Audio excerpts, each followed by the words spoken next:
त्यांच्या राज्याभिषेक आज दिन आहे, त्यांना वंदन करून आम्ही आज इथे सगळे जमलेलो आहोत. मी तमाम महाराष्ट्रातल्या आणि बारामती लोकसभा मतदारसंघातल्या सगळ्या मतदार, इंडिया आघाडीचे सगळे आमचे सहकारी, महाविकास आघाडीचे सगळे मित्र पक्ष, त्यातले सगळे माननीय नेते आणि सगळ्यात महत्वाचं म्हणजे आमचे सगळे सहकारी, पदाधिकारी आणि कार्यकर्ते, हा मतदारांचा आणि कार्यकर्त्यांचा विजय आज आहे. कारण गेल्या वर्षभर हे आमच्यासाठीच संघर्षाचं वर्ष होतं. महाराष्ट्रामध्ये मोठा दुष्काळ, महागाई, बेरोजगारी, भ्रष्टाचार अशी फार मोठी आव्हानं या राज्यासमोर होती. दुधाचा भाव शहरात वाढलेला आहे, ग्रामीण भागात कमी झालेला आहे. दुष्काळाची परिस्थिती, अनेक ठिकाणी छावण्यांची मागणी गेले अनेक महिने आम्ही करतोय, ते होत नाहीये. न चाऱ्याचे डेपो आहेत, ना छावण्या आहेत, ना टँकर वेळेवर ठिकाणी पोहोचतायत. त्याच्यामुळे एकीकडे तीव्र दुष्काळाची परिस्थिती, पिण्याच्या पाण्याचा प्रॉब्लेम आहे, शेतीच्या पाण्याचा प्रॉब्लेम आहे. दुसरीकडे प्रचंड बेरोजगारी वाढते, महागाई वाढते आणि भ्रष्टाचाराचा तर काही हिशोबच राहिलेला नाही या देशात. आणि अशा परिस्थितीमध्ये हे इलेक्शन झालं आणि प्रचंड शेवटच्या माणसापर्यंत जाऊन त्याचं सुखदुःख समजून आज जे आमच्या सहकारी कार्यकर्त्यांनी आणि पदाधिकाऱ्यांनी जे कष्ट केले आणि ते पाहून मायबाप मतदारांनी या आईसला म्हणजे इन्कम टॅक्स, सीबीआय, ईडी आणि या दडपशाहीला नाकारलेलं आहे. हेच महाराष्ट्राची आणि देशाची ताकद आहे. आणि संविधान आजच्या चौकटीतच राहून हा देश चालेल. दडपशाहीला, भ्रष्टाचाराला, महागाईला, बेरोजगारीला या मतदारांनी नाकारलेले. त्याच्यामुळे मी तमाम बारामती लोकसभा मतदारसंघाच्या प्रत्येक सहकार्याच्या, पदाधिकाऱ्याच्या, मतदारांच्या समोर नतमस्तक होऊन त्यांचे मनपूर्वक आभार मानते की त्यांनी एवढा विश्वास माझ्यावर टाकलेला आहे. आणि मला विचाराल तर जबाबदारी प्रचंड वाढलेली आमच्या सगळ्यांचीच. त्याच्यामुळे आजपासून, खरं तर कालपासूनच आम्ही सगळे कामाला लागलेलो आहोत. काल इंडिया आघाडीची मीटिंग होती, त्याच्यामुळे मी दिल्लीला गेले होते. पण मतदारसंघात सगळेच आढावा घेत आहेत. उद्या सकाळी 9 वाजता रोहित दादा आणि मी बारामती लोकसभा मतदारसंघामध्ये दुष्काळी दौरा सुरू करतोय. मी तर कार्यकर्त्यांना विनंती केली होती की कुठलंच आपण खरं तर स्वागत नको, जेसीबी तर बिलकुलच नको. माझी सगळ्यांना विनंती आहे की हे जे जेसीबी आणताय ह्याच्यात मला कार्यकर्त्यांची सुरक्षिततेची काळजी वाटते. आणि हे नवीन जर कल्चर आज येत आहे, फुलं, उत्साह, गुलाल हा साहजिक आहे, तो म्हणजे तुमचा अधिकार आहे.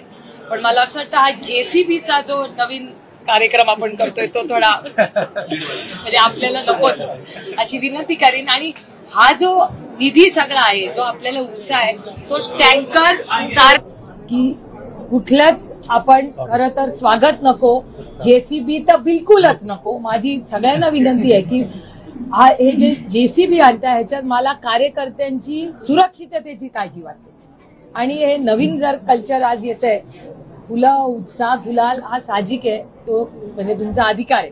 पण मला असं वाटतं हा जेसीबीचा जो नवीन कार्यक्रम आपण करतोय तो थोडा म्हणजे आपल्याला नकोच, अशी विनंती करीन. आणि हा जो निधी सगळा आहे, जो आपल्याला उत्साह आहे, तो टँकर, चारा छावण्या आणि चारा डेपोमध्ये पक्षाने खर्च करावा अशी माझी उत्सुक कार्यकर्ता, म्हणजे मला तुम्हाला दुखवायचं नाहीये, पण अतिशय प्रांजळपणे मी तुम्हाला विनंती करते की आपण सगळ्यांनी आजपासूनच दुष्काळी परिस्थितीत अडचणीत असलेल्या आपल्या शेतकऱ्यांच्या बरोबर उभं राहायला पाहिजे.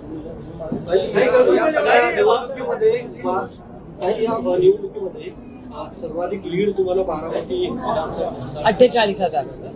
कुठेतरी या सगळ्या निवडणुकीत प्रचारादरम्यान अजितदादांनी जो विकासाचा मुद्दा पुढे केला होता तो बारामतीकरांनी नाकारलाय का, असं मला असं वाटतं कोणीच काही नाकारत नाही. आणि मला असं वाटतं की जेव्हा आपण एखादं इलेक्शन लढतो ते कुठल्या व्यक्तीच्या विरोधात मी तरी लढत नाही. माझ्यासाठी ती वैचारिक लढाई होती, जे मी सातत्याने माझ्या कॅम्पेनमध्ये म्हणलं. आजही माझं तेच मत आहे, माझी लढाई ही कुठल्याही व्यक्तीविरोधी नव्हती. माझी लढाई ही वैचारिक लढाई आहे. माझी लढाई बेरोजगारीच्या विरोधात आहे, माझी लढाई भ्रष्टाचाराच्या विरोधात आहे, माझी लढाई महागाईच्या विरोधात आहे. आणि ज्या पद्धतीने सरकारने या शेतकऱ्यांचं कंबरडं मोडायचं पाप या सरकारने केलेलं आहे, त्या विरोधात माझी लढाई. मधल्या काळात बरेच सहकारी सोडून गेले, त्यांनी वेगळा निर्णय घेतला. आता या निर्णयानंतर किती लोक परत येतील असं वाटतं? मला असं वाटतं प्रत्येकी लोकशाही आहे, प्रत्येकाला आपला निर्णय घ्यायचा अधिकार आहे आणि एखाद्याने निर्णय घेतला असेल तर आपण त्याला शुभेच्छा द्याव्या. आणि एक मी अतिशय प्रांजळपणे तुम्हाला सांगू इच्छिते की देश में टॅलेंट की कमी आहे. रोहित दादांनी एक ट्विट केलेलं की रात्रीच्या अंधारात काही तुमचे नेते सेटलमेंट करत असतात तर त्याचा शोध घेतला पाहिजे असे त्यांनी एक ट्विट सुद्धा केलेलं आहे. आता म्हणजे परवा रात्री रिझल्ट लागला, काल आम्ही इंडियाच्या मीटिंग मध्ये होतो, आज मी पहिल्यांदाच मतदारसंघात येते रिझल्ट लागल्यानंतर. आणि त्याच्यानंतर आता बूथ वाईज काय मतदान झालंय त्याच्यासाठी तातडीनेच उद्या परवा पक्ष बसणार आहे. त्यानंतर 9 तारखेची मीटिंग आहे, 10 तारखेची मीटिंग आहे. आणि माझा आज दुपारून आणि उद्या दिवसभर दुष्काळाचा दौरा आहे. इंडियाच्या बैठकीमध्ये काय निर्णय झालेला आहे, तुम्ही एकत्रितपणे काय निर्णय घेतलेला आहे? मला असं वाटतं की एक गोष्ट आम्ही मान्य केली पाहिजे की जो मॅजिक नंबर आहे तो आमच्याकडे नाही. त्याच्यामुळे वेट अँड वॉचची भूमिका, कारण आम्हाला कुठलाही घाईघाईने कुठलाही निर्णय घ्यायचा नाहीये. लोकांनी अर्थातच यावेळीच आम्हाला झुकतं माप दिलंय, हो दिलंय. आणि त्याच्यामुळे त्यांनी जी आम्हाला संधी दिली आहे त्याबद्दल मी तमाम भारतातल्या सगळ्या लोकांनी जो विश्वास इंडियाबद्दल दाखवला त्याबद्दल त्यांचे मनपूर्वक आभार मानते. काल मला अनेक नेत्यांना भेटायची संधी मिळाली. मी अखिलेश यादवांची जेव्हा सविस्तर बोलले, त्यांनी पूर्ण उत्तर प्रदेशचा जेव्हा आढावा दिला होता, कारण आम्ही जेव्हा 3-4 महिन्यापूर्वी भेटलो होतो तेव्हा त्यांनी एक साधारण रोडमॅप आम्हाला दिला होता. सर्वे एक म्हणत होते, अखिलेशजी एक म्हणत होते, आम्ही त्यांना म्हणत होतो की असं आपण इंडिया अलायन्स म्हणून ओव्हर कॉन्फिडंट आहोत का? तर ते म्हणले नाही सुप्रिया. म्हणजे मी काल त्यांना म्हणलं बाबा मान गए उस्ताद तुमको, कारण का त्यांनी सांगितलं होतं. तसंच दिदींचं झालं. दिदींच्या केसमध्ये पण भारतीय जनता पक्ष सातत्याने 25हून जास्त आम्ही येणार तसं घडलं नाही. आणि तसंच तामिळनाडू काल थिरू स्टॅलियनजी पण होते, त्यांचंही आम्ही अभिनंदन केलं. त्याच्यामुळे प्रत्येक राज्यात म्हणजे महाराष्ट्र असेल, वेस्ट बेंगॉल असेल, उत्तर प्रदेश, अनेक कर्नाटका, तेलंगणा मुख्यमंत्र्यांशी काल आमचं बोलणं झालं, राजस्थाननं काल सचिन पायलटजींशी बोलणं झालं. त्यामुळे आम्ही सगळ्या देशाचा काल आढावा घेतला आणि वेट अँड वॉचच्या भूमिकेत आम्ही आहोत. कारण कालच आमची मीटिंग चालू असतानाच आम्हाला माहिती आली की हे सगळं ते प्राईम मिनिस्टर प्रेसिडेंट ऑफ इंडियाला भेटायला जात आहेत वगैरे. ठीक आहे, बघूया ना काय होतं. आम्ही सगळ्यांचे प्रश्न घेईन.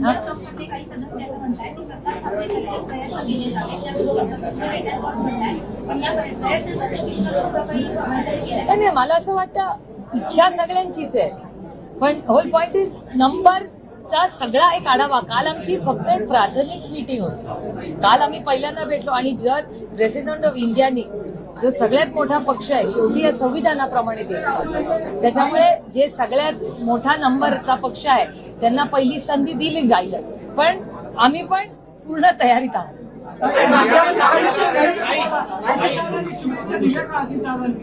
काय मी तुम्हाला सांगू, मी काय माझा सोशल मीडिया बघायलाच वेळ नाही मिळाला. परवा रात्री उशीर झाला आणि काल दिवसभर इंडियाची मीटिंग आणि पार्लमेंटमध्ये जाऊन पेपरवर खूप असतं निवडून आल्या. तर मी काल दिवसभर त्याच्यातच आणि रात्री 1:30 वाजता आले आणि आज सकाळपासून याच कामात आहे. माझा फोन पण माझ्याकडे नाहीये. दादांना काय सल्ला द्या? मोठ्या हो, हे सुसंस्कृत मराठी मुलगी आहे. आपल्यापेक्षा वयानी, कर्तृत्वानी, नात्यानी जे मोठे असतात त्यांना आपण सल्ला द्यायचा नसतो, सल्ला घ्यायचा असतो. सगळ्यांचे घेते सगळे. अजित पवार गटाला 2 मंत्रिपद देणार आहे सरकारमध्ये, एक सरकार तुम्ही स्थापन करू शकणार आहे का? प्रयत्न चालू आहे. मला याची माहिती नाही बाबा, दुसरे के घर में क्यों झाकू?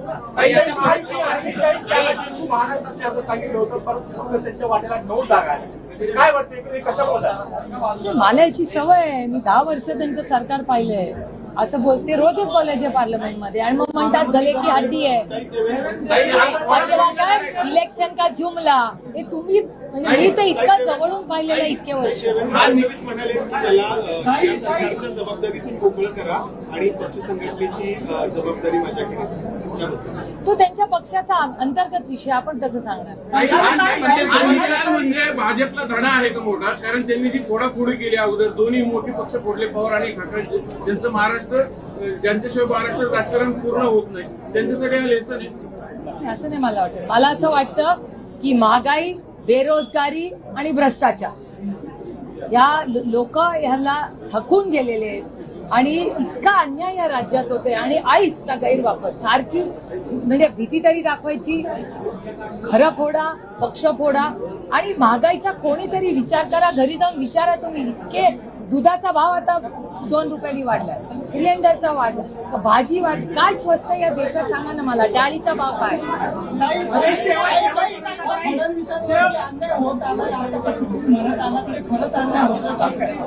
बघा, मी जे बोलते ना ते दरवेळी 6 महिन्यांनी खरं येतं की नाही. मी कांद्याच्या बद्दल बोलले होते की नाही, झाला की नाही कांद्याचा प्रॉब्लेम.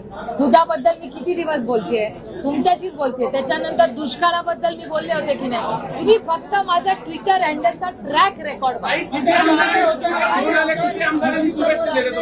मी तर पहिल्या दिवसापासून म्हणते, कारण का माझ्या त्यांच्याकडून खूप जास्त अपेक्षा आहेत. किती आमदारांचे तुम्हाला फोन आले समोरच्या गटातनं आणि किती तुम्ही शुभेच्छा इनकमिंगला फिल्टर लागणार का सरसकट? बघा, शुभेच्छांना आपल्या संस्कृतीत कधीच नाही म्हणायचं. त्यामुळे एखादा प्रेमाने आपल्याला शुभेच्छा देत असेल तर आपण अतिशय विनम्रपणे त्या घ्यायच्या. मी तुम्हाला नेहमी सांगते, माझं पोट खूप मोठं आहे. तुतारीला पिपाणीचा फटका बसलेला आहे. 10 लोकसभा मतदारसंघामध्ये 4 लाखापेक्षा अधिक मतदार पिपाणीला झाले आणि साताऱ्यात मोठा फटका. जर पिपाणी नसती तर आमची साताऱ्याची ही सीट आली असती आणि दिंडोरीलाही मतं घेतली. त्याच्यामुळे हा रडीचा डाव आहे. काय पाटील बारामती देऊन सुट्टी वाजून सांगितलं आम्हाला शरद पवारांचा पराभव पाहिजे, परंतु असं काय झालं, काय सांगायला? रामकृष्ण हरी. गाजली तुतारी. राज्यामध्ये मराठा समाजाचा जो पक्ष आहे तो पाहायला मिळालेला आहे. जवळपास 26 उमेदवार हे थोडक्यामध्ये विजयी झालेले आहेत. त्याला मराठा समाजाचा पाठिंबा आहे असं एक आहे. बीडमधलं आपण उदाहरण पाहिलेलं आहे. तर यावर काय मला असं वाटतं, महागाई, बेरोजगारी आणि भ्रष्टाचार ही तुम्ही कधीही जाऊन जर लोकांच्या बसला, महागाई हा प्रचंड मोठा विषय, बेरोजगारी प्रचंड मोठा आणि भ्रष्टाचाराला लोक कंटाळले. तुम्ही जर कधी तुम्ही पण जाऊन लोकांना भेटता, तुम्ही सर्वे करून बघा. महाराष्ट्रात फक्त बेरोजगारी, महागाई, भ्रष्टाचार आणि दुष्काळाकडे केलेलं या सरकारचं प्रशासनच नाहीये या राज्यात. हे मी किती महिने तुम्हाला म्हणते.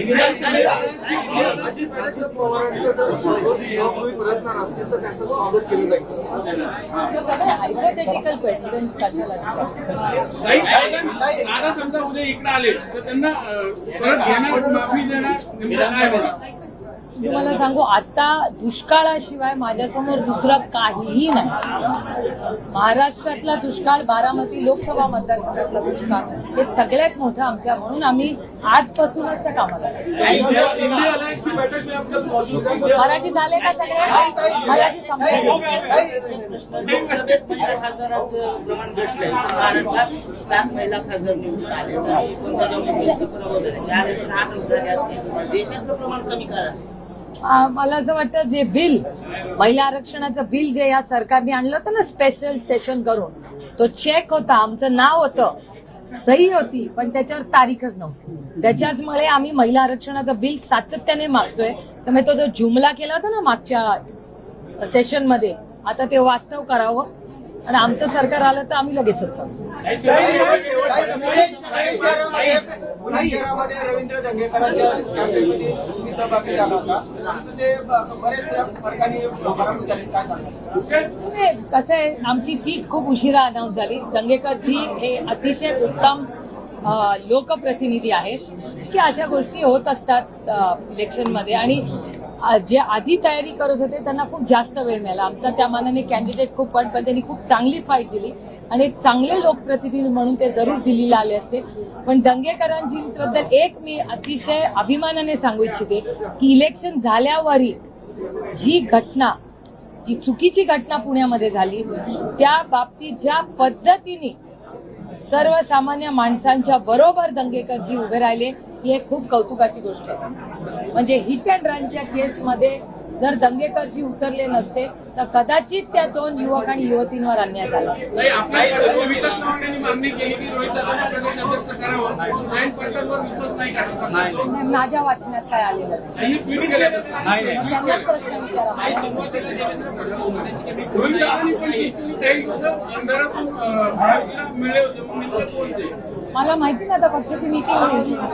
मला एक खरंच माहिती नाही तुम्ही काय विचारलं. सुरुवातीला देवेंद्र फडणवीस तुम्ही नाही, पण आता कालच्या तासात मला याचा फोन आला. हा सगळा प्रवास कसा म्हणजे राजनीति में ऐसा होता है.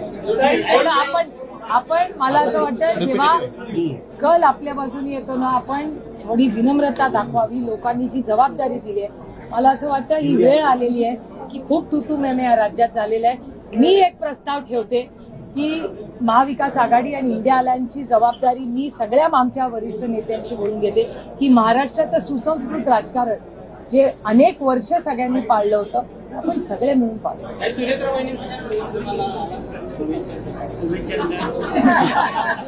माझ्या वहिनी या माझ्या मोठ्या वहिनी आहेत.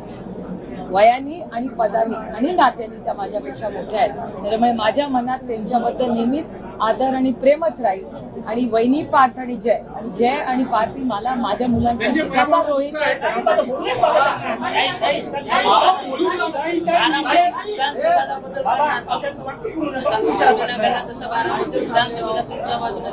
बघूया ना. आता आधी तर दुष्काळ ना बाबा. आधी दुष्काळाची चिंता करूया. बारामतीत फार मोठा दुष्काळ आहे. सगळे हिंदी झाले का मराठी झाले का?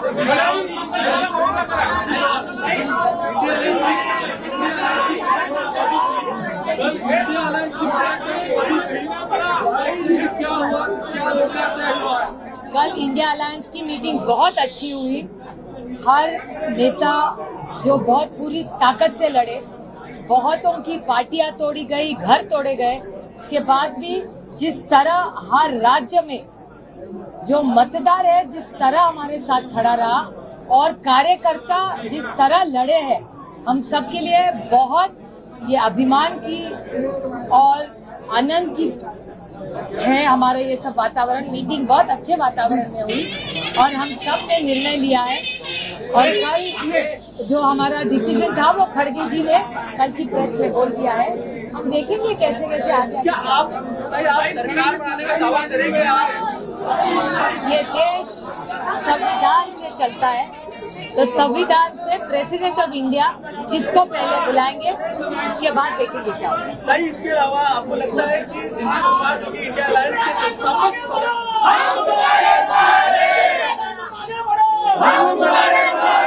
उनको बनाने में कामयाब हो पाएगा इंडिया अलायंस? अभी देखते हैं. कल ही तो रिजल्ट आया है. हमारी कल ही एक मीटिंग. अच्छा देखेंगे क्या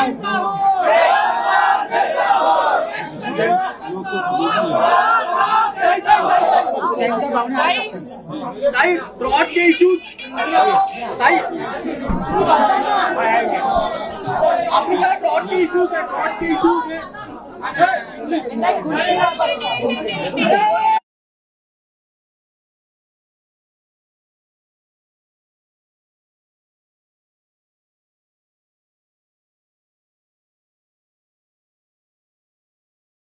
कल से काम शुरू कर रहे हैं आप? आज से काम मेरे निर्वाचन क्षेत्र और महाराष्ट्र में बहुत सारे ऐसे जिले हैं जहां सूखा है और आज से ही हम सूखे के काम पे लग रहे हैं. और मैंने सारे कार्यकर्ताओं को बड़ी विनम्रता से विनती की है कि जरूर आपकी खुशियां मुझे जायज है कि आप बहुत खुश हैं लेकिन ये जेसीबी और ये सब न करें. और इसके अलावा वो जो खर्चा आप करना चाहते हैं उसके अलावा टैंकर ले लीजिए और पानी का टैंकर हर गांव में और बस्ती में पहुंचे. आप दौरा शुरू कर रहे हैं? मैं आज ही निर्वाचन क्षेत्र जा रही हूँ. चुनाव के बाद देवेंद्र फडणवीस किसी को सलाह नहीं देती लाइफ में. मैम, आप हमेशा क्रिटिकल रही है देवेंद्र फडणवीस को लेकर. उन्होंने अब मैं क्रिटिकल नहीं है भैया.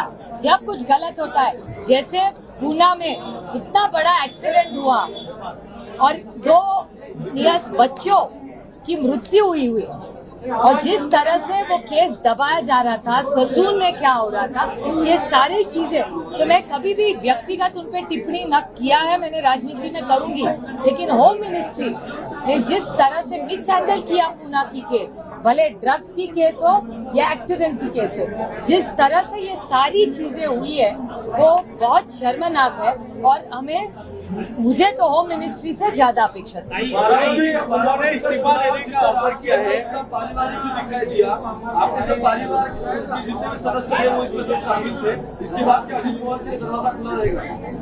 पारिवारिक रिश्ते एक तरफ और हमारी राजनीति एक तरफ। शेवटच्या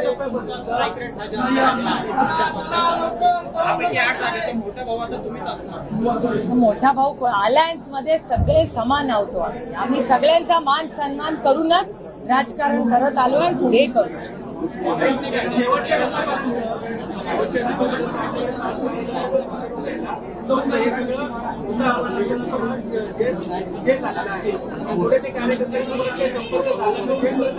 आपल्या कार्यकर्ते कसं आहे, प्रत्येकाने आपापलं घर केलेलं आहे, आपल्या घरात सुखाने नांदा प्रत्येकाने।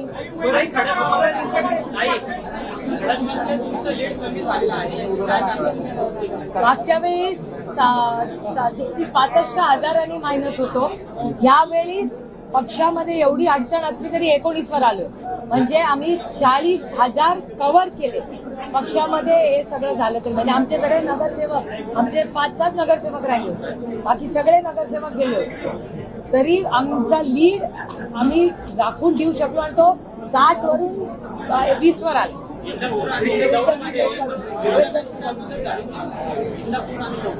अहो अजून डिटेल्स पण आलेले आहे, बूथ वाईज आल्यावर पण हे सगळं श्रेय, माझ्या लीडचं सगळं श्रेय हे पदाधिकारी, कार्यकर्ते आणि मतदारांचा निर्णय आहे। With full humility, I with folded hands thank every party worker, alliance, friends, all our allies and my voters for showing this faith in me. Actually, if you ask me, I feel totally humbled by this result. You said people rejected ED, ICE, as you said. No. People have rejected unemployment, price rise, as well as corruption. And the misuse of power of the ICE, which is income tax, CBI and ED, has completely, I think people of India are tired. People want qualitative, quantified development. They just don't want commitments because unemployment, price rise and corruption is at an all-time high right now in India. Do you really think people who left will come back to the party after this result? Why worry? Why not focus and start working and build? Because there is no dearth of talent in this country. What would be your priorities now? Drought. There is so much drought in this state as well as my constituency. So I'm committed to working for the drought and we'll see what more corrective actions we can take. Any chances of the alliance forming a government in the center? We are hopeful. We are always hopeful. Okay. चला, रामकृष्ण हरी, सगळ्यांचे आभार.